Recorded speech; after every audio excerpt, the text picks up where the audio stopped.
Hey, what's going on, my kaiju fans? It's your boy BurningGodzilla fan 1954, and we're back with our figure showcase, and we're gonna be showcasing the exquisite basic Hiya Toys 2019 King Ghidorah.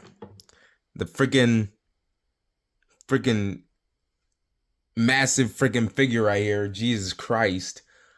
So, literally, if you guys don't know, and if you guys aren't following me or everything, this is literally my third. I think there's only three actually. This is my third Hiya Toys King Ghidorah, and honestly, this is the best one out of all of them. If I had a choice between getting this one or the other two, it's gonna be this one.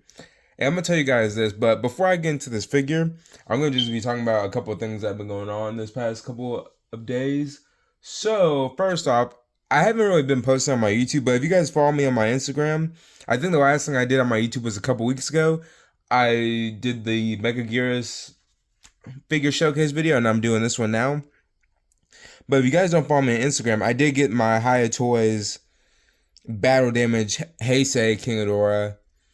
But I'm not going to be doing a figure showcase on him. I mean, I can, but there's really no difference, I would say. And there's really no difference in between this figure either. The only thing I would really be showing you is the actual battle damage parts, and that's it. But you guys can just see that on like freaking online and everything. But yeah, I did get him, and I also did get the TMNT X Godzilla Funko Pop. So at least the first wave of them, and I did give me a shirt and a hat, like close to about a week ago. It was about like 4 or 5 days ago, but yeah. And I recently just got these. I'm gonna go ahead and show you guys these right here. I did get me these really cool Godzilla earrings. I got me 2 sets. I might give the other one away as a present, but I did get these guys. I still got them in the plastic, which was pretty cool because I saw them as they were putting them out.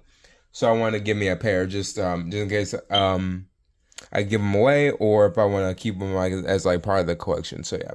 Well, anyway, back to the figure showcase. So this guy right here, I got my other two in like kind of their walking stance.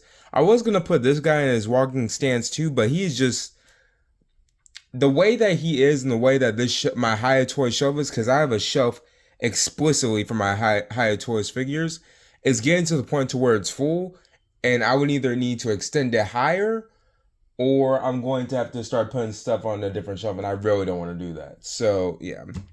But without further ado, let's get this started. So first off, I'm gonna leave this guy how he is. So if I ever like show a picture of him or anything, it's gonna be him in his wing form, just because I think is better. But out of all that, the articulation on this guy is just amazing.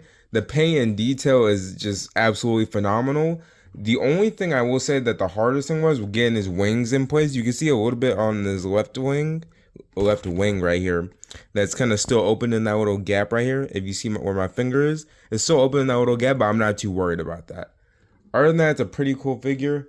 I'll show you guys the back of it and everything. But yeah, there's 3 versions. Now, I got this from Big Bad Toy Store too.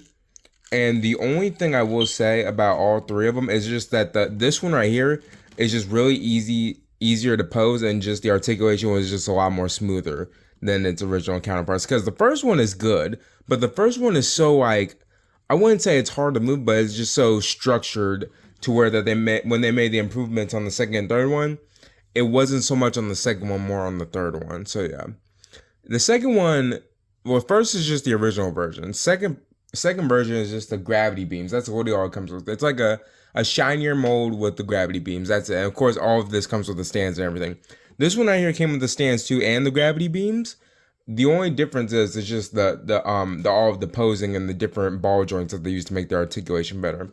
Also though, I literally give it a 10 out of 10. There's nothing wrong with that. And then, you know, movie plot design. I was actually watching this movie earlier again. I might finish watching it because I was watching it early in the morning, but then I had something to do, so I kind of had to stop doing that.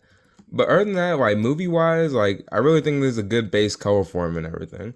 And honestly, I really don't give Hiya Toys no problems at all, because they always update their figures. They're kind of sort of doing what SH Monster Arts is doing now, and what they've been doing for a couple years.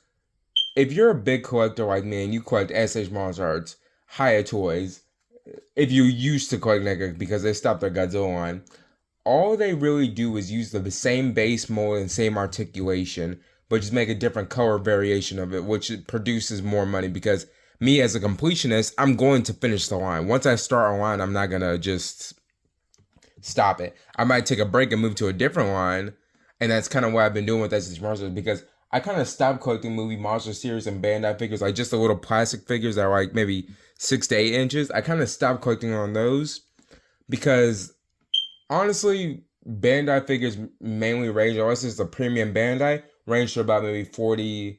I would say maybe no. I would say about maybe 25 to $100 a piece. Let's just say that, right? And when I mean $100, I mean like the premium Bandais or like the 2-pack set, stuff like that. When it comes with like that special color version, just anything like that, movie monster wise, premium Bandai, regular Bandai, all that stuff, right? But when it comes to higher toys and action martial arts, I feel like that brings more of my audience in. And then I'll still collect little things on the sides, like if I don't have a shirt or like these earrings, for example, or like a hat or anything Godzilla wise, I'll collect that. But my main focus right now is just the freaking SH Monster Arts and higher toys. So yeah. Other than that, I recommend getting this figure. I'm pretty sure it's still in stock on Big Bad Toy Store. I trust them a lot with like my exclusive figures like this, just because they're really good with shipping and it's fast. I haven't had no problems with them. And I've been shopping with them since I guess that close to the end of last year. So yeah. So that's gonna be it for the video, you guys. Thank you guys for watching. Don't forget to like, comment, subscribe, and I'll see you guys next time.